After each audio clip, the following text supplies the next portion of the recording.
I'm just putting in, mounting the bracket. Very simple, just takes 2 screws. These are not heavy. So this is the bracket to hold up my 270-degree solar floodlight. And what that allows you to do is it just connects right to the solar panel like that.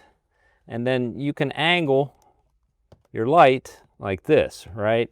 And you can change the side. So if you want to point that direction, this one that way, that's how you can get your 270 degrees. Now, your solar is on top, pointed up. And then you have this sensor is on the bottom. The thing you want to do though is your mode setting here. So we've got 3 selections. 1 for certain brightness, 2 for a lower brightness. All right, just as demonstration purposes, I'm in a fully enclosed trailer right now. And this is mode 2. And what that does is it keeps a low glow going all the time until it picks up some motion. So here I come. Oh, there it goes. It kicked in full brightness as soon as it saw the motion. And then it'll stay on that full brightness for 20 seconds. And then it'll kick back down to low mode. Now, if you go to setting 1, that means the lights are going to completely turn out. So we just reach back here in the back. And I'm going to go setting 1. And setting 1 is when it's going to shut the lights completely off after 20 seconds if there's no motion.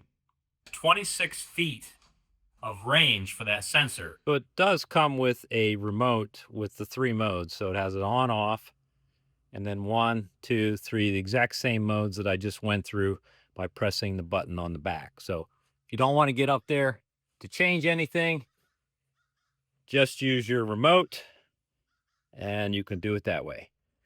Now, on a side note, you can charge these Type-C. So this 2-pack, you can simply just open underneath the sensor and plug in a Type-C cable and you can charge these. And these green lights will, when they're fully charged, it's green. When it's charging, it's flashing. If it's red, that tells you the light's dead. Here's the solar panel. So what I'm doing here is I'm pre-charging them before I install them outside just to make sure. Then I'll just let the solar panel handle all the rest from that point on. Again, here's that little selector button that I was talking about. It's in the back. So it's 1, 2, and 3. 3 leaves the light on all the time. Now, of course, these only come on when it's dark out. So keep that in mind. You know, they're designed to kick on at night. But you know, it's pretty amazing light and simple to use. So I'm excited to install them.